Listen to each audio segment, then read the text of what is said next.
ফজরের সুন্নত আগে, ফরজ পড়তে হয় পরে। আচ্ছা বলুন, সুন্নত আগে ফরজ পরে, সুন্নতটা আগে 2 রাকাত পড়বেন, এটা কার স্মরণে পড়বেন বলুন? তাহলে এই ইবাদতের 5 ওয়াক্ত উত্তম ইবাদত নামাজ, 5 ওয়াক্তের প্রথম ওয়াক্ত ফজর, এখানে আগে নবীর স্মরণ লাগবে নাকি? আল্লাহু আকবার বলুন। এত সুন্দর সিস্টেম করেছেন আল্লাহ তার হাবিবকে বুঝানোর জন্য, তারপরেও যদি আমরা এই নবীকে নিয়ে টানা হেসরা করি, কাজটা কি ভালো হবে?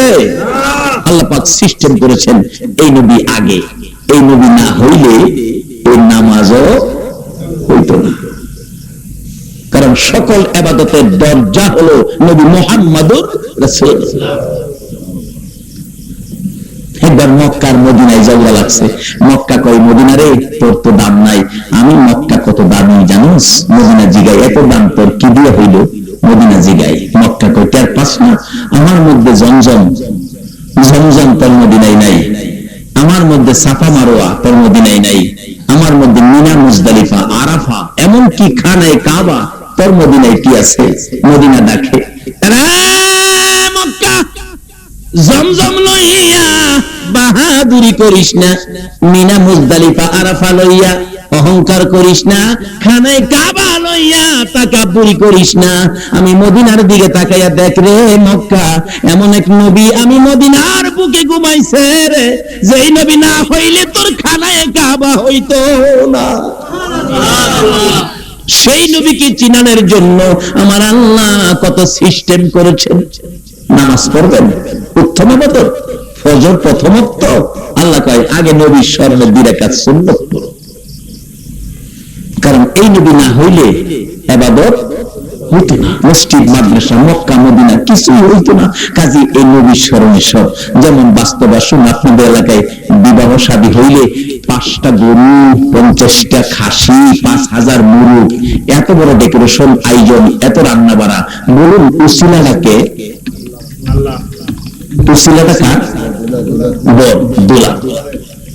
একমাত্র বরের উসিলাই, একজনের উসিলাই কত একটা ব্যয়বহুল একটা আয়োজন, কত বড় ঝামেলা, পরিশ্রম, টেনশন।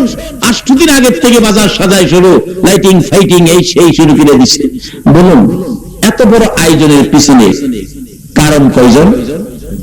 একজন, উনি কে? বর। কথাটা বুঝাতে পারলাম না? উনি কে? আয়োজনের মেন কে? বর। আচ্ছা বিয়ের দিন মেহমান ঠিকই 5000 এসে পড়ছে, কিন্তু বর আসে নাই। আচ্ছা আপনারাই বলেন, আপনাদের দেশের বিচারে বলুন, বর আসে নাই, মেহমান 5000, মেয়ের বাবা কি এই মেহমান খাওয়াইবো? মেহমানের দিকে চাইতেই না, খালি দেখবো গিরে গিরে বর কই, কিরে ভালো বরের খবর কি? এমনি দেখে বরের বাবা আইছে, ভাই কি খবর, ছেলে কোথায়? ভাই মানে দুঃখ মান না, খানা দানা খাওয়ান, ছেলে আজকাল 8টার ফ্লাইটে মালয়েশিয়া চলে গেছে।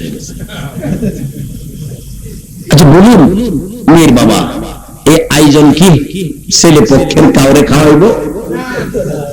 যদি একটু গরম হয় লাড়ি লইব,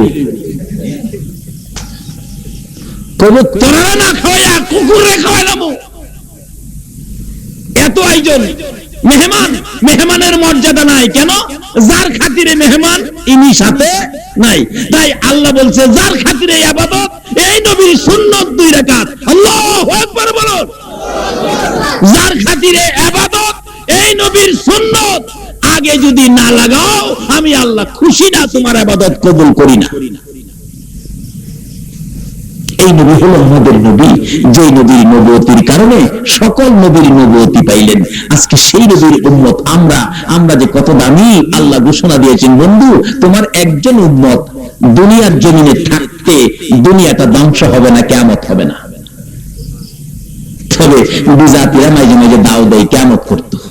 একবার আইছিল না চট্টগ্রাম, আসে নাই কিয়ামত? কয়েক বছর আগে নির্ধারিত টাইম করে দিল কোন বিজ্ঞানী, দুনিয়া বলে কিয়ামতে যাবো, দুনিয়াটা হের বাপের। আমরা মুসলমানও দেখছি মাশাআল্লাহ জিনিসপত্রের দাম বাড়াই লেগেছে।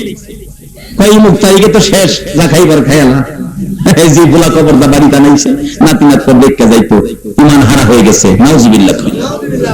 বলুন, বিজ্ঞানীর কথা সত্য হবে না রাসূল পাকের কথা সত্য হবে?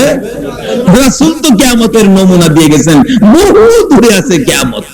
এগুলি আজকে আলোচনা নয়, কিভাবে হবে, কিভাবে আসবে, ও এটা অন্যদিন। আসুন আমরা সেই নবীর উম্মত, যে নবীর উসিলাতে কুল কায়নাত। আজকে সেই নবীর আদর্শ মুসলমানদের কাছে নাই বিধায় আজকে মুসলমানদের অধপতন। যেই নবীর উম্মতের এত সহজে আল্লাহ পাক মাপ দিয়ে দেন। আমার আলোচনাটা ছিল সেখানে, তারপর আমি কোরআন শরীফ থেকে যা তালাওয়াত করেছি, হাদিস শরীফ থেকে আলোচনায় যাইতেছি, একটু লম্বা হয়ে যাইতেছে। আপনাদের কষ্ট হয় না তো? আমার একটু কষ্ট করেন নবীর পক্ষে।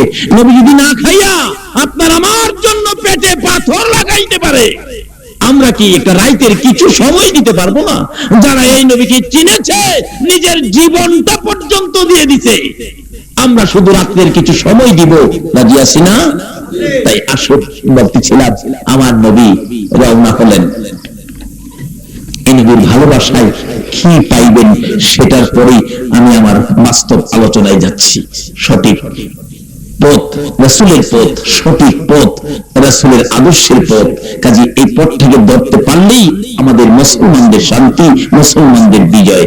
এবার নবীজি যাইতেছেন আবু বকর সঙ্গে। মুখের মধ্যে হাত বুলাইলে, আগে বাড়িঘর ছিল না, এখন বাড়িঘর। কথাটা খেয়াল আছে? এখন তো বাড়িঘর দেখা যায়, একটা বাড়ি তো দেখা যায়। রাসূল বলেন, তা যাও বাড়িতে কে আছে দেখো। একটা দৌড় দিলেন, যায় দেখে বাড়ির গেটে যে নাম লেখা, নামের থেকে কে মুসলমান, কে ইহুদি, কে খ্রিস্টান, কে হিন্দু বোঝা যায় না।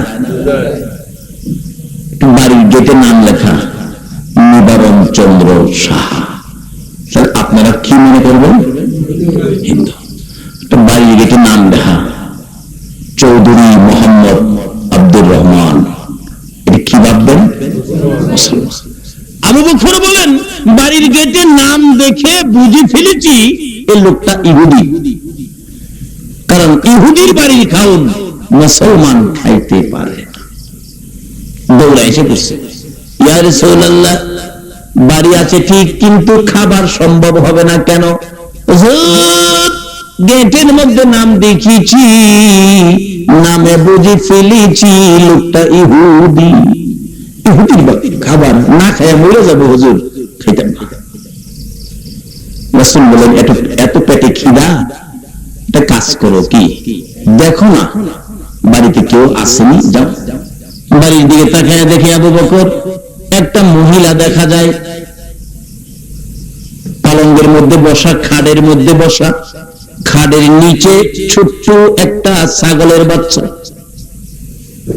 আর কেউ নাই। হুজুর, দেখলাম একটা মহিলা আছে বাড়ির ভিতরে, ছোট্ট একটা ছাগলের বাচ্চা আছে, আর কিছু নাই। রাসূল বলেন, আবু বকর রে, মহিলাটাকে বলো ছোট্ট বাচ্চাটা দেওয়ার জন্য, আমরা দুইজনে দুধ খাইয়া দেই। সুবহানাল্লাহ।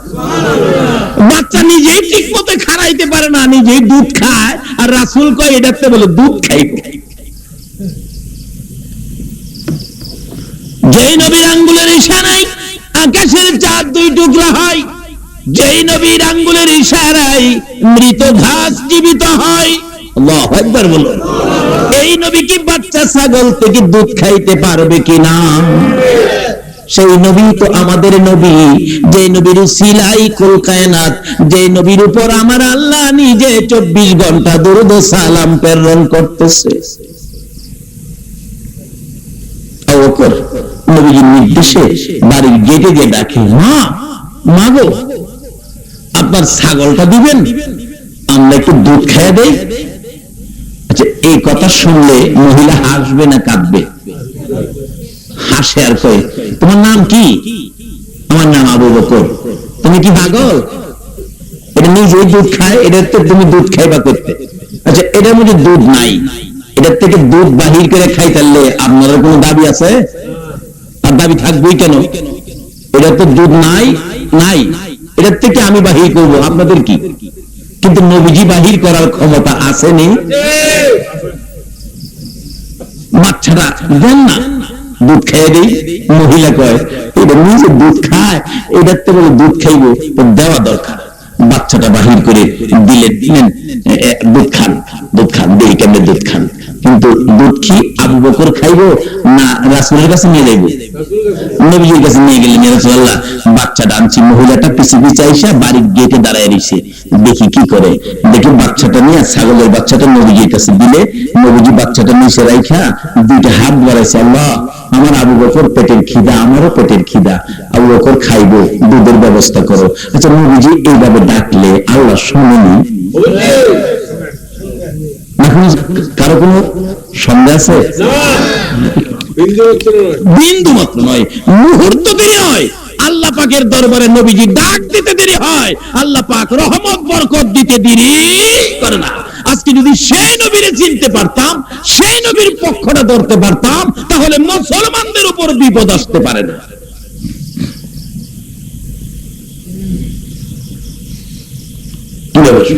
এক আল্লাহর ওলির জীবনী, কষ্ট হবে আপনাদের? এক আল্লাহর ওলির জীবনী, ওলির নামটা আমার মনে নাই, যদি মনে থাকে কারো বলে দিয়ে খুশি হব। মনে নাই আমার। সে ঘুম থেকে স্বপ্ন যুগে ঘুমের ঘরে দেখতেছে নবীজিকে। অনেক সময় নবীজিকে স্বপ্ন দেখা যায় না, নবীজিকে স্বপ্ন দেখতেছে, নবীজি এভাবে দাড়ির মধ্যে খাওয়া যাইতেছে। আমরা অনেক সময় দাড়ির মধ্যে এভাবে খাওয়া যায় না, তাই না? কি কোন খাওয়া যায় না বলে? যে কজনে কইছে হেরার দাড়ি নাই, যারা দাড়ি আছে হেরা কর না, তো এদের কথাটা সুন্দর নাই। এভাবে খাওয়া যাইতেছে, হঠাৎ ওই আল্লাহর ওলি স্বপ্ন দেখে একখান দাড়ি মুবারক সুটটা জমিনে পড়ে গেছে। কোন সময় খাওয়া দাড়ি ভাঙে না, ওই আল্লাহর ওলি কই নবীজির দাড়ি মুবারক সুটে পড়ে গেছে, এটা জমিনে থাকতে পারে না। স্বপ্নেই দাড়ি মুবারক ধরছে, বৈরাম মুট করে ঘুমের ঘরে ঘুমিয়েছে। ওই আল্লাহর ওলি বলেন, আমি ঘুম থেকে উঠে দেখি আল্লাহর কসম নবীজির দাড়ি মুবারক দিয়ে আমার হাতের মধ্যে এখনো আছে। আসলে নবীজির স্বপ্নটা স্বপ্ন নয়, এটা বাস্তব। নবীজিকে যদি কেউ দেখে থাকেন, এটা নিশ্চিত স্বয়ং নবীজিকেই দেখেছেন, আর আপনার জন্য জাহান্নামের আগুন হারাম করে দিয়েছেন। আজকে একটা দরখাস্ত করবো সকলকে নিয়ে, এই বৃষ্টি বাদলের দিনে মাহফিলের আয়োজন, আর আপনারা কষ্ট করেছেন, আল্লাহ যেন আর কিছু যদি নাও দেয়, নবীজিকে যেন একদিন আমাদেরকে স্বপ্নে দেখায় দেয়। কি বলেন? এই দাবিটা আল্লাহর কাছে করতে আপনারা রাজি আছেন না? আসলে একটা টার্গেট সামনে রাখেন, টার্গেট ছাড়া কোনো কিছু হয় না। দেখছেন না, দিলে বিশ্বকাপ ক্রিকেট খেলে এক বছর ব্যাট করতে নেই না, 230 রান করছে। যারা পরে ফিল্ডিং থেকে আইসে ব্যাটিং এ যাইতেছে, এরা টার্গেট কত হয়েছে? 231 টার্গেট নিয়ে খেলে। দেখছেন কিভাবে 231 যাইব? তো একটা টার্গেট তো আমরা করা দরকার। খালি ওয়াজ শুনবেন আর বাড়ি যাবেন না, এটা তো হয় না। একটা টার্গেট মাহফিল পিছে করবেন। আজকাল টার্গেটটা লন করি, নবীজির একদিন স্বপ্ন দেখুন। কি কোন আপনারা আছেন নি টার্গেটের মধ্যে? নারে তাকবীর, নারে রিসালাত, নারে গাউসিয়া। আজকে সকলের টার্গেট হলো নবীজিকে একদিন স্বপ্নে দেখা। এক এক দিন এক একটা টার্গেটে যাবেন। আজকের টার্গেট নবীজিকে স্বপ্নে দেখা। যাই হোক, আসুন আমার আলোচনায় যাই। এবার বাচ্চা নবীজির হাতের নিচে, নবীজি দোয়া করতেছেন। বলুন, নবীর দোয়া আল্লাহ কবুল করেনি? আল্লাহ, আবু বকরের পেটের খিদা, দুধ খাইব, আমারও পেটে কিছু খিদা, ব্যবস্থা করো। আবু বকর বলেন, আমি তাকে দিলাম। নবীজি হাত মনোবাদে থাকতে থাকতে ছোট্ট বাচ্চাটা, ছাগলটা বড় হয়ে গেছে, বড় হইয়া দুধ পড়তে শুরু করছে। এটা কোন দলের আলেম অস্বীকার করার কোন ক্ষমতা নাই, কোন দলের আলেমের অস্বীকার করার ক্ষমতা নাই।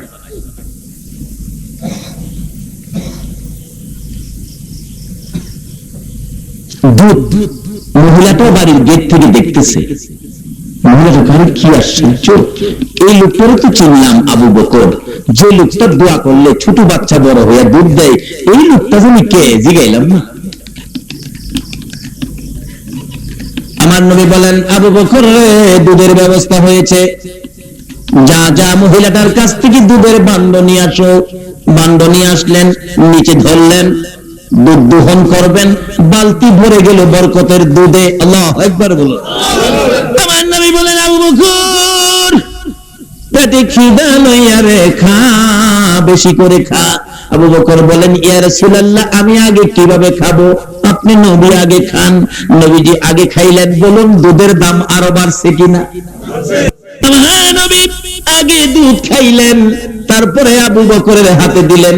আবু বকর বলেন, নবী পাক পেট ভরে খাইলো, আমি আবু বকর পেট ভরে খাইলাম। আল্লাহর কসম, আগে যা ছিল এখনো দুধ তাই দেখা যায়। নবী বলেন, আবু বকর আরো খাবিনি? না হুজুর, আর খাবো না। তাহলে দুধ সহ, বান্ড সহ, ওই ছাগলের বাচ্চা সহ বাচ্চার মালিকের কাছে ফিরাইয়া দাও। দুধ সহ, ছাগল সহ, বান্ড সহ নিয়ে গেলেন। মা, এই গেলাও তোমার ছাগল, এই গেলাও তোমার দুধ, এই গেলাও তোমার বান্ড, সব তোমারে দিয়ে গেলাম। এবার ছাগলের মালিক মহিলাটা ছাগল লইয়া ঘরের ভিতরে যাইয়া ডাকে, ছাগল রে, কার পরশে রে? বাচ্চা ছাগল বড় হয়ে গেলে, দুধ ছাড়া ছাগল দুধ দিতে শুরু করলে, কিতাব লেখি ওই ছাগলটা একটা না 30 বছর পর্যন্ত দুধ দিয়েছে, বাচ্চা বিয়ানের প্রয়োজন পড়ছে না। আমার নবীর মধ্যে বরকত আছে কিনা বলুন? মা বোনেরা, আসো না, এই নবীর পক্ষে আসো না। কেন এই নবীর পক্ষে আসবে না? তোমরা মহিলা হইয়া যখন এই পৃথিবীর জমিনে জন্ম নিতা, মা বাবারা তোমাদেরকে কলঙ্ক মনে করে গলায় টিপে মারতো, গলায় ছুরি দিয়ে কাটতো। কোন কোন মহিলাকে জীবন্ত কবর দিয়ে দিতেন, কলঙ্ক মনে করে তোমাদের এই অবস্থা ছিল। যেদিন এই রাহমাতুল লিল আলামিন নবী, রহমতের নবী, বরকতের নবী, উম্মতের কান্ডারি নবী দুনিয়ার জমিনে এসেছে, এদিন থেকে মহিলাদেরকে এইভাবে হত্যা করা বন্ধ করে দিয়েছে। বলুন, মহিলারা আগে এই নবীর পক্ষে যাওয়া দরকার আছে কিনা? যদি যাইতে পারো গো মা বোনেরা, তোমাদের পুরস্কারের বাজেট কি হবে এটার পরেই আমার বাকি আলোচনায় যাচ্ছি। এবার যাইতেছে, বাচ্চা লইয়া, ছাগলের বাচ্চা লইয়া, দুধ লইয়া ঘরের ভিতরে ঢুকতেছে। বাচ্চাটা 30 বছর পর্যন্ত একটানা দুধ দিলেন, নবীর দুয়ার বরকতে, বরকতের দুধ। আবু বকর আমার নবীকে লইয়া মদিনার পথে যাইতে শুরু করলেন। কিছুক্ষণ পর ওই বাড়ির মালিক ইহুদি বাড়িতে আসছেন। বাড়ির সামনে আইসা দেখে একটা অনুষ্ঠানের, আনুষ্ঠানিকতার একটা ঘোষণা এখানে পাওয়া যায়। বাড়ির মধ্যে কি যেন অনুষ্ঠান হয়েছে। একবার রান্না বাড়া খাবার হইলে যেমন বাড়ির আশেপাশে গেলে গন্ধ পাওয়া যায়, ইহুদি বলেন, বাড়ির গেটে দাঁড়াইয়া কেমন কেমন লাগতেছে। বাড়ির ভিতরে ডাক দিয়ে ডাকে, বিবি গো, বল আজকে আমার বাড়িতে কি হয়েছে? ইহুদি ডাকতেছে, বিবি বল কি হয়েছে? বিবি বলেন, স্বামী ভিতরে আসো, একটা মজার ঘটনা তোমার কাছে বলবো। কি ঘটনা? একজন লোক আসছিলেন, লোকটার নাম আবু বকর, পিছনে আরেকটা লোক। ও স্বামী, যার চেহারাটা পূর্ণিমার চাঁদের চাইতে সুন্দর। স্বামী, এমন এক মজার ঘটনা ঘটেছে। কি ঘটনা ঘটেছে রে বিবি? খাবারের জন্য কিছু চাইলেন, আমার ছাগলের বাচ্চাটা নিলেন। ওই সুন্দর লোকটা হাত বাড়ায় দোয়া করলে, ওই যে দেখেন বাচ্চা বড় হয়ে দুধ দিতেছে। দুধ কত স্বাদ, বালতি ভর্তি দুধ। ও স্বামী, যে লোকটা নিয়েছিল লোকটার নাম আবু বকর, পিছনের লোকটার নাম আমি জানি না। একটা চিৎকার মারছে ইহুদি, ও বিবি, বাড়ির কাছে সোনার খনি পাইলি রে, রাখতে পারলি না। বিবি চিল্লে না, ইনি এই তো উম্মতের কান্ডারি রে, ইনি এই তো গুনাহগারের বন্ধু, যার খাতিরে কুল কায়নাত, ইনি হলেন রাহমাতুল লিল আলামিন নবী রে। হ্যাঁ বিবি বল, কোন পথে আমার রাসূল গিয়েছে, আমি রাসূলের পক্ষে চলে যাব। একটা দৌড় মারছে, বিবি দেখাইলেন এই দিকে গিয়েছে। পিছনে যাইয়া নবীজির পাও মুবারকে ধরে কাঁদতেছে, ইয়া রাসূলুল্লাহ, যার বাড়িতে বকরির দুধ খেয়েছেন এটা আমার বাড়ি, আমার বিবি আপনাকে চিনতে পারে নাই। নবী গো, আমি বহুদিন যাবত আপনার সন্ধানে ঘুরতেছি, আজকে বাড়ির কাছে পেয়েছিলাম, বিবি চিনতে পারে নাই, আমি চিনি ফেলেছি, আমার কালিমাটা পড়াইয়া মুসলমান বানাইয়া দাও। লম্বা ঘটনা, এদিকে আলোচনা নয়, যাইতে যাইতে মদিনার সীমানার কাছাকাছি চলে গেলেন।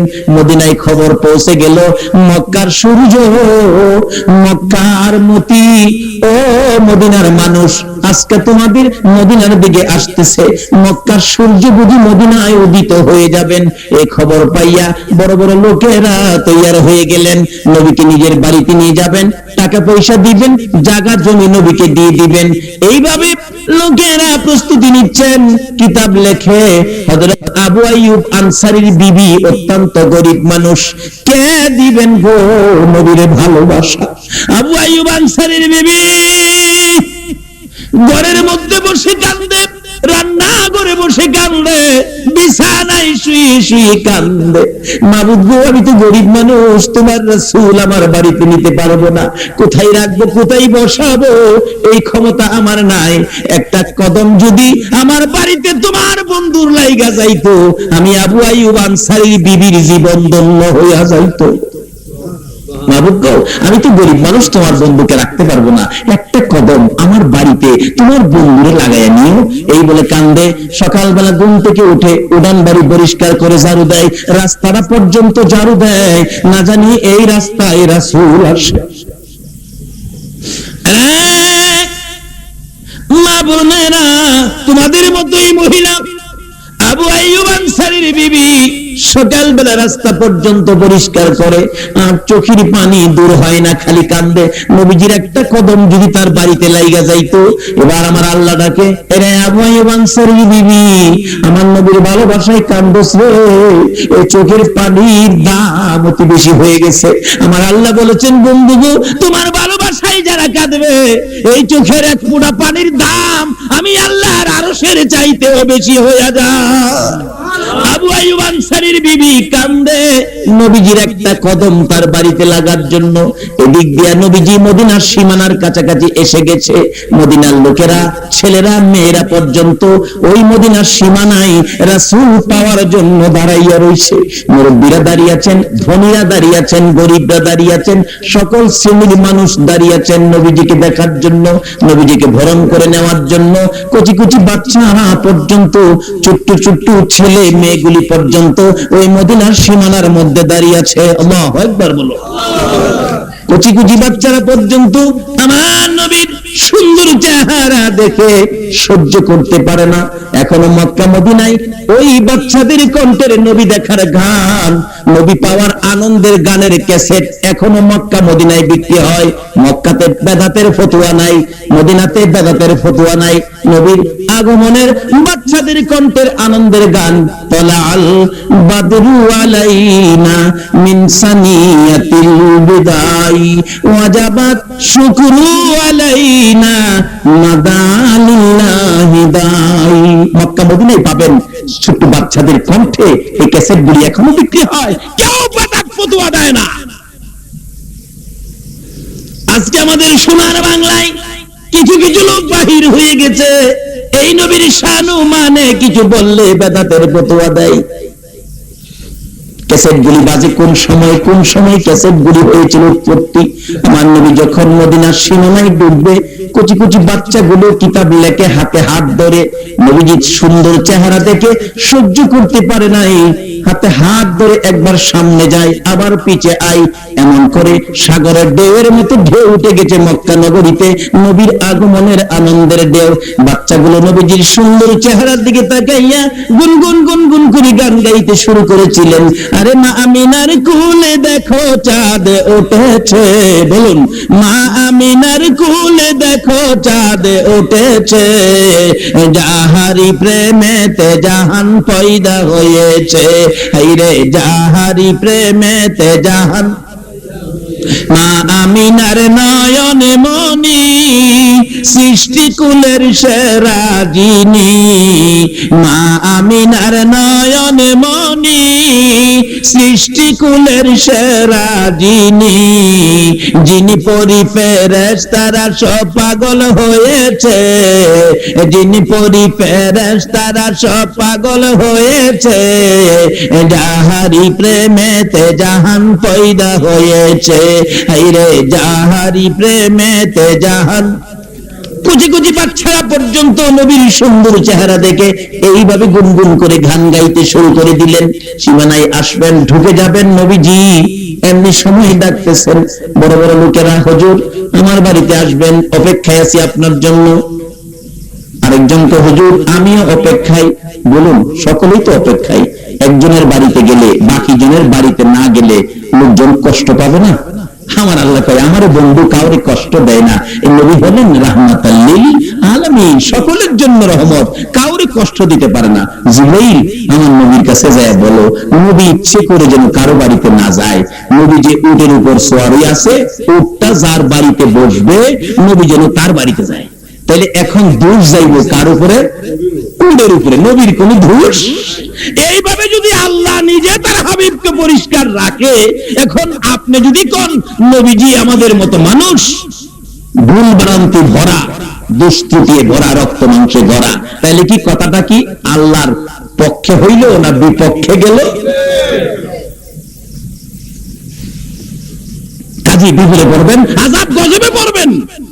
এই আকীদায় গেলে, এই নিয়তে গেলে, আসুন আল্লাহ যাকে সম্মান দিয়েছেন, ইজ্জত দিয়েছেন, যার খাতিরে কুল কায়নাত বানাইছেন, যার উপরে আল্লাহ নিজে দুরূদ ও সালাম প্রেরণ করতেছেন, আমরা সে নবীর পক্ষে থাকবো। রাজি আছেন তো? আল্লাহ বলেন, বন্ধু তুমি ইচ্ছে করে কারো বাড়িতে যাও না, তাই দোষ হলো তোমার। কারণ তুমি নবী, দোষী নবী নয়, তুমি পরিষ্কার নবী। কাজী তুমি চুপ করে উটের উপর বসে থাকো, উটের উপরে ভাত দিয়ে দাও, উট যার বাড়িতে বসবে তুমি তার বাড়িতে যাইবা। এখন বুয়া সাহেবের বাড়ি 5 কিলো গেছে, বুয়া সাহেব রাসূলকে রাখতে পারলাম না। এখন তো গেছেন আপনার চৌধুরী সাহেবের বাড়ি, চৌধুরী সাহেব রাখতে পারে না জায়গা, উঠ জায়গা দাহে উঠে উঠলে বস না রে খান সাহেবের বাড়ি, খান সাহেবের বাড়িতে উঠ বসে না, যাইতেছে উটের কানে আল্লাহ খবর দিচ্ছে, উঠলে কোন বাড়িতে বস না। আমার একটা পাগলিনী মহিলা, গরিব মানুষ, আবু আইয়ুব আনসারীর বিবি চোখের পানি দিয়া বুক বাসাইতেছে, আমার বন্ধুরা তার বাড়িতে যা। মা বোনেরা, তোমরাই তো আগে নবী পাওয়ার সৌভাগ্য অর্জন করেছো। ও যাইতে যাইতে যাইতে যাইতে লম্বা ঘটনা সংক্ষেপ করে দিলাম। আবু আইয়ুব আনসারীর বাড়ির সামনে যাইয়া উপরের দিকে মাথাটা উঠাইছে। আমার আল্লাহ বলেন, উঠ আর সামনে বাড়িস না রে, এই বাড়িতে আবার রাসূলের পাগলিনী কান্দে। ও রাস্তে করে বাড়ির ভিতরে ঢুকতেছে। আবু আইয়ুব আনসারী একটা চিৎকার মারছে, বিবি বিবি গো, বাহির হয়ে দেখ সোনার খনি পাওয়া লাইছিস। উট বাড়ির ভিতরে যাইয়া উঠানে বসে গেছে। আবু আইয়ুব আনসারীর বিবি সেজদায় পড়ে কাঁদতেছে, আমার আল্লাহ আমার ভাগ্য খুলে দিয়েছে। আবু আইয়ুব আনসারীর কাছে যাইয়া ডাকতেছে, বিবি গো আর কান্দিস না, তোর জীবন ধন্য হয়ে গেছে, তোর চোখের পানি আমার আল্লাহ কবুল করে নিয়েছে। আবু আইয়ুব আনসারীর বিবি বলেন, আমি মাথা উঠাইয়া দরজায় দাঁড়াইয়া দেখি রাহমাতাল লিল আলামিন নবী পূর্ণিমার চাঁদ উদয় হইয়া রইছে। মা বোনেরা, এই নবীর ভালোবাসায় যদি আবু আইয়ুব আনসারীর বিবি এইভাবে রাসূল পেতে পারে, আমরাও রাসূলকে পেতে পারবো যদি নবীর ভালোবাসায় যাইতে পারি। বলতেছিলাম, কেন নবীর ভালোবাসা দিবেন না? যেই নবীর উসিলায় এক ডাকে আমার আল্লাহ মাফ করে দিয়েছিলেন আমার আগের কথা। তারপরে আমি যা তেলাওয়াত করেছি, আলোচনায় যাচ্ছি, আমার নবী ডাকতেছে, রে জিবরাইল, আমি উম্মত ছেড়ে আরশে যাব না। একটা মা যেমন বাচ্চা ছেড়ে, বাচ্চাটা হসপিটালে থাকলে শত আরামের বিছানা হইল, রাত্র ভরে মার ঘুম হয় না। বলুন, বাচ্চা কাছে নাই, মা কি ঘুমাইছে? জিবরাইল, একটা মা যদি বাচ্চা নাই কাছে, আরামের বিছানায় ঘুম হয় না, সারা রাত ছটফট করে কাটাই, আমি নবীও আরশে যাইয়া থাকতে পারবো না রে জিবরাইল, আমি আমার উম্মতের পাশে এই জমিনে থাকবো। জিবরাইল রে, শুধু মা নয়, দুনিয়ায় দেখেছি মুরগি যখন বাচ্চা ফুটায়, বাচ্চা লইয়া মুরগি সমাজে ঘোরাঘুরি করে, বাচ্চার উপর যদি কোনো বিপদ দেখা দেয় রে জিবরাইল, মা মুরগিটা দুইটা পাখা বাড়াইয়া ডাকতে থাকে, ও বাচ্চারা আয় বিপদ আসতেছে, আকাশে চিলকাক ঘুরতেছে, তোদেরকে থাপা মেরে নিয়ে যাবে, আয় আমি মার পাখার নিচে আয়। আমি মা কথা দিলাম রে বাচ্চারা, আমি মায়ের জীবন থাকতে একটা বাচ্চাও চিলকাকে নিতে দেব না। বাচ্চাগুলো এইভাবে হাত বাড়াইলে, পাখা বাড়াইলে মা মুরগিটা বাচ্চা দেখবেন দৌড়াইয়া মায়ের পাখার নিচে ঢুকে, মা বাচ্চাগুলো পাখার মধ্যে লইয়া জিবরাইল বড় শান্তিতে জমিনে বসে থাকে। আমি নবী আরশে যাব না রে জিবরাইল, মদিনার মাটিতে পড়ে থাকবো। আমার তামাম পৃথিবীর উম্মতের যদি কোনো বিপদ দেখা দেয়, আমি নবী মদিনার জমিন থেকে উম্মতের উদ্দেশ্যে দুইটা হাত আমি রাসূল বাড়াইয়া দিব। আমি আমার তামাম পৃথিবীর উম্মত গুলো হাতের মধ্যে লইয়া আমার মন চাই রে সুখে শান্তিতে পড়ে থাকবো। আমার আল্লাহ বলেন, বন্ধু গো, এত যখন মায়া উম্মতের জন্য, উম্মত ছেড়ে আরশে পর্যন্ত আসবা না। যাও, আমি আল্লাহ কথা দিলাম, তোমার উম্মতের একটু সুযোগ পাইলেই আমি আল্লাহ মাফ করে দিব। তাই মাফের জন্য তো আজকের মাহফিল। আসুন, যেই মাহফিল যার আয়োজনে এই সুযোগ আমরা পেয়েছি, আল্লাহ যেন এই আয়োজন কবুল করেন। যারা আয়োজন করেছেন তাদেরকে হায়াত দেন, সকলে বলুন আমিন। আসুন, এখন আমার আলোচনায় ঢুকি। আলোচনা অনেক লম্বা হয়ে গেছে, আর আধা ঘন্টা খানি সময় আমি যা তালাওয়াত করেছি তার মধ্যে আলোচনা করলে আপনাদের কষ্ট হবে না তো? আসুন একটু সময় আলোচনা করি। আচ্ছা, আমি জানতে চাই, মরতে যখন হবে, এই কথাটা রাইট, মরার পরে আপনারা কোন দেশে যাবেন? এই দেশটাকে চিনেন না? তাইলে বলুন, এই দেশটার নাম কি? কবর। সবাই বলুন, দেশটার নাম কি? আচ্ছা, কবরে যে যাবেন, কবরের খবর তো কেউ নিলেন না। বাবারে, এদেশের কত সাজানি সাজাইলেন বাড়িঘরকে, কবরটা তো কেউ সুন্দর করে সাজাইলেন না। যে কবরের বাস্তব ঘটনা 91 সনে পাকিস্তানের পীরদোহা কবরস্থানে ঘটনা ঘটেছিল। মাসিক পত্রিকা পেয়েছি খবরটা। একটা যুবক ছেলে মারা গেলে তাকে কবর খুঁড়ে জানাজা শেষ করে কবর নিয়ে গেলেন দাফন করার জন্য। কবরের পাশে গিয়ে দেখে পীরদোহা কবরস্থান, কবরটা বন্ধ হয়ে গেছে। অর্থাৎ মাটি বুঝাইতেছে, তোর মতো পাপীকে আমি রাখবো না। ইমাম সাহেব ছিলেন আল্লাহর ওলি মানুষ। উনি বলেন, বাবা তোমার কবর করো নাই। হুজুর, কবর তো করেছি। তাহলে কবর কোথায়? হুজুর, কবরটা বন্ধ হয়ে গেছে, আরেকটা কবর করো। করা হলো হাজার হাজার মানুষের সামনে, 91 সনের বাস্তব ঘটনা। কবরটা আবারও বন্ধ হয়ে গেছে। ডাকতেছে, কি ব্যাপার, কি হলো? আল্লাহর ওলি ইমাম সাহেব হুজুর বলতেছেন, ও বাবা যুবক, সাবধান হও, দেখো তোমাদের মতো যুবকের লাশ কবরে নিতে চায় না, আরেকটা কবর করো। 3 নাম্বার কবরটা বন্ধ হলো না। অবশেষে দুজন লোককে নির্দেশ দিলেন, কবরে নামো। নামলেন, লাশটা দাও। লাশ নিয়ে আসতেছে, কবর থেকে 2টা লোক কাঁদতেছে, হুজুর লাশ দিবার আগে আপনি একটু দেখেন কবরের অবস্থা কি। আল্লাহর ওলি বলেন, আমি কবরের পাশে দাঁড়াইয়া দেখি 2-2.5 হাত লম্বা কালো রঙের মোটা মোটা বিচ্ছু কবরটা ভরে গেছে। বলুন, এই কবরে আমাদের প্রত্যেকের যাইতে হবে কিনা? অনেকের মা বাবা কবরে চলে গেছে, তাদের জন্য এই বিপদ মুক্তির দোয়া আমাদের করা দরকার আছে কিনা? আসুন বাবারা, এই কবরের চিন্তা নিজের জন্য করি। যারা কবরে চলে গেছে তাদের অবস্থার খোঁজ খবর নেই। কারণ কেন নিবেন না? মা বাবা যাদের কবরে, মা বাবা কবরে, মা বাবার খোঁজ খবর নেওয়ার জন্য তো কোরআন শরীফে, হাদিস শরীফে নির্দেশ আসছে। কেন নিবেন না? মা বাবা আপনার জন্য কত পাগল ছিল। আপনি চট্টগ্রাম শহর থেকে বাড়িতে আসবেন, বাসায় আসবেন, রাত্র 10টার জায়গায় 12টা হইলেও বলুন দরজাটা বন্ধ করে নাই, দরজাটা খুলে দাঁড়ায় ছিল। এই ব্যক্তিটা কে? 1 মাস ঢাকায় লেখাপড়া করে, প্রত্যেক মাস পর পর বাড়িতে আসে। 1 মাসের বাইরে একটা দিন বেশি হইলে এই রাত্রে মার ঘুম হইছে না। 2 দিন পরে বাবারে পাঠাইছে, হ্যাঁ কেন হইল না খবর নাও। যায় দেখে বন্ধুর বিয়েতে চলে গেছে, আসতে পারে নাই। বাবা, তুই তোর বন্ধুর বিয়েতে গেছিস, আর তোর মা বাবা তো 3-4 দিন যাবত, তুই কেন আসলি না? টেনশনে ঘুম হয় না। এত চিন্তা, এত টেনশন যে সন্তানের জন্য মা বাবা করে, এই মা বাবা কবরে থাকলে সন্তানের কিছু করা দরকার আছে। যদি না করেন, কবর থেকে ধিক্কার দিবে আপনার মা বাবা। কি বলে কিতাব লেখে,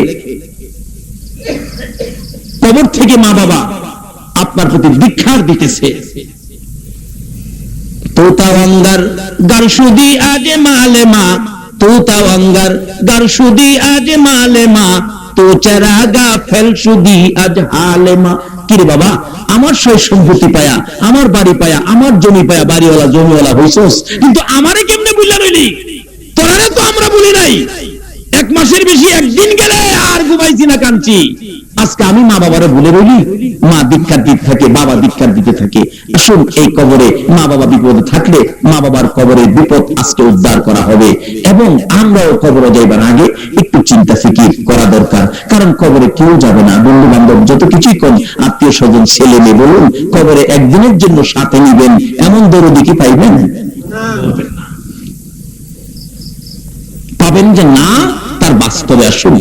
এক বেচারা কোটি কোটি টাকার মালিক, ছেলেবেলে উচ্চ শিক্ষিত, বড় বড় অফিসার, গ্রামের বাড়িতে বাড়ি করে, সামনে পুকুর, পাশে মসজিদ, পাশে মাদ্রাসা, এতিমখানা, মাঝখানে বসে আত্মগরিমা কি, আমার মতো কার আছে? কি আছে বলো? আমার যা আছে এই এলাকায় কার আছে? আমার মতো কারো কেউ আছে? এরকম আত্মগরিমা শুরু করলেন। তো একটা ভাই ছিল মৌলবী, মৌলবী পিছনে গিয়া কয়, ভাইজান আপনার কিচ্ছুই নেই, আপনার কিচ্ছুই নেই। তখন ওই ভাই বলতেছে, মৌলবী কি কয়, আমার বলে কিচ্ছুই নেই, এই বাড়িগুলি কার? এগুলি সব আমার না, জমি জমা গুলো আমার না। মৌলবীকে আপনার কিচ্ছু নাই। এই জন্যই মানুষ মৌলবীরা ব্যাককল পায়। মৌলবী বলে ব্যাককল। একজন নাইবে নবী আলেম রাস্তা দিয়ে হাইটা গেলে 40 দিনের জন্য কবরের আযাব বন্ধ হয়ে যায়। মৌলবী বলে ব্যাককল। মৌলবী কয়, বাইরে আমি ব্যাককল কিনা একদিন এই সুযোগ পাইলে বোঝানো। 2 ভাই একদিন জমি দেখতে গেছে।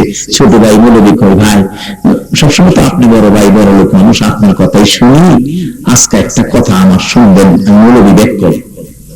কি কথা শুনবেন? নি কও। আপনি শুয়ে যাইবেন ক্ষেতের আইলের মধ্যে, আমি সাদা চাদরটা ডাইকা কান্নু বাইরে সাপে কাটছে, আমি না কইলে আপনি উঠতেন না। কি হইব পরে বুঝবেন। আচ্ছা যা, মানলাম, শুইছে, চাদরটা ঢেকে কানতেছে, সাপে কাইটা বাইরে মেরে গেছে। লোকজন তো দৌড়াদৌড়ি করে আসে। হাই হাই, হয় কি লোকটা এত কিছু জোড়াইলো, এখন বলে সাপে কাইটা মেরে গেছে। লোকটা তো এখন সব ফালায়া খালি হাতে যাইবে। আচ্ছা, এই ভদ্রলোক শুনতেছে নি? উল্টো দেখুন খালি হাতে যাইব।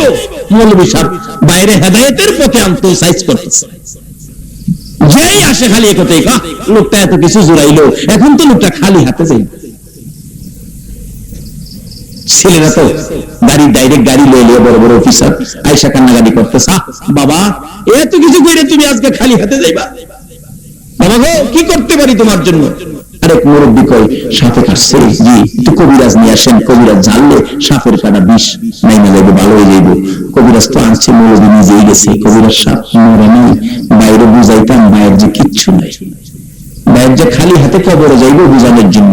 ভাই আপনি 2-3টা ফু দিয়া কইবেন, এই বিষ এমনি নামানো যাইতো না, একটা সিস্টেম দিয়েছে, এইভাবে এইভাবে করবেন। কবিরাজ 2-3 ফু দিয়া কই, এই বিষ নামতো না। বড় ছেলেকে কষা, আমি তুমি তো বড় ছেলে, তুমি তো গার্জিয়ান হও, বাবারে তোমার বাবারে তো সাপে, মারাত্মক সাপে কামড় দিছে, চাচা আপনি ভালো করেন, যা চাইবেন তা দিব। কবিরাজকে বাবারে দিয়ে যদি বাঁচান যাইতো তাহলে মানুষ মরতো না। তবে একটা সিস্টেম বাঁচাইবার আছে, কি মৌলবী শিখাই আনছে, তুমি তো বড় ছেলে, হ্যাঁ পায়ের কাছে খাড়ো, লাশের পায়ের কাছে খাড়ো, আমি মাথার থেকে বিষ জারতে শুরু করবো, পায়ে দিয়ে বাইরে তোমার উপরে ঢুকবো, তুমি মেরে যাইবা, বাবা ভালোই।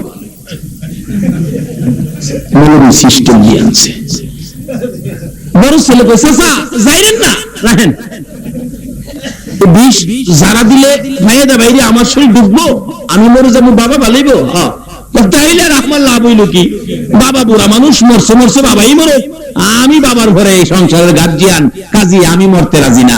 আচ্ছা বাবা সব শুনতেছে নি, তখন চোখের পানি ছেড়ে দিছে। মৌলবী যে কইছি না আমার কিচ্ছু নাই, আসলে কি হেডাই ঠিক। সব ছেলেরা এলো, কেউ খারতে রাজি না, বিবি সাহেব রাজি না, সব চলে গেল। তখন কবিরাজ ওয়াজ করতেছে, মৌলবী সাহেব এই লোকটা জীবনটা কি করলো, নিজের জন্য কিচ্ছু করলো না, কার জন্য এটা সাজাইলো, কার বাড়ি পাহারা দিল এতদিন, তখন তো খালি হাতে যাইতেছে, 10টা পাই তো নিতে পারবে না। মৌলবী সাহেব এই রোগীর আরো কেউ আছে আপনজন? মৌলবী চোখের পানি ছেড়ে দিয়ে কান্দে, কবিরাজ আর একজন মানুষ আছে রে, ইনি হলেন আমাদের গর্ভধারিণী মা। মা আছে, আর কেউ নাই। মারে নিয়ে আসেন, যায় দেখে মা বড় ছেলের মৃত্যুর খবর পাইয়া গো কানতে কানতে বিছানা বিজাইছে। বুড়া মানুষ অসুস্থ, উঠতে পারে না। মা, মা গো, তোমার ছেলে ভালো হবে, তোমাকে যাইতে হবে। বাবা রে, ও মৌলবী বাবা, আমারে তাড়াতাড়ি করে নিয়ে যাও। ধরে ধরে নিয়ে গেলেন। বন্ধের মাঝখানে ঘটনা, নিয়ে গেলেন। বন্ধের কাছাকাছি যাওয়ার পর কবিরাজ দেখে দূর থেকে মা ডাকতেছে, রে কবিরাজ যাইস না রে, আমি মা এসে গেছি। মা পাশে যাইয়া দাঁড়াইলে কবিরাজ বলেন, আপনি কি মা লাগেন? আপনার ছেলে ভালো হবে, শর্ত হলো আপনি পায়ের কাছে দাঁড়াইতে হবে, বিষ যাইরা আপনার উপরে দিব, আপনি মরে যাবেন, আপনার ছেলে ভালো হবে। বলুন মা রাজি হইব? মা একটা চিৎকার মারছে, রে কবিরাজ দেরি করিস না রে, আমি মা রাজি হয়ে গেছি, আমি পায়ের কাছে দাঁড়াবো, বীর বাহির করে আমার শরীরে নয় আমার কলিজাটার মধ্যে মাইরা দে, আমি মা মরে যাব রে, আমার বাবা রে বাঁচাইয়া দে। কবিরাজ বলেন, একই আশ্চর্য, কেউ তো রাজি হলো না, আপনি কেন রাজি হলেন? মা জবাব দেন, কবিরাজ রে, এই সন্তান পেটে লইয়া রে 10 মাস 10 দিন বড় কষ্ট করেছি, জীবনে কত রাত্র রে না ঘুমাইয়া কাটাইছি। যেদিন আমার বাবা দুনিয়ায় আসবে, ভূমিষ্ঠ হবে, প্রসব ব্যথার যন্ত্রণায় ও কবিরাজ আমি মা 3 দিন পর্যন্ত জ্ঞান হারা হয়ে পড়ে আছি। মহিলারা বালতির পর বালতি পানি আমার মাথায় দিয়ে আমাকে জ্ঞান ফিরে আনছে। ব্যথায় অস্থির হইয়া জিহ্বা কামড়াইয়া কুচি কুচি করে ফেলেছে রে কবিরাজ। বাবা যখন দুনিয়াতে আসবে অসহ্য হইয়া আমি মা আমার এই ঘরের হাউস ঘরের মহিলাদেরকে দেখে দেখে বলেছিলাম, আমি আর বাচ্চার স্বাদ নাই গো, ব্যথা সহ্য করতে পারি না, একটা দাও দাও দাও দিয়ে আমি মায়ের গলা কাইটা মৃত্যুবরণ করি। মহিলারা দেখেছি দাও জাতীয় জিনিসগুলো ঘরের বাইরে ফেলাইয়া দিছে।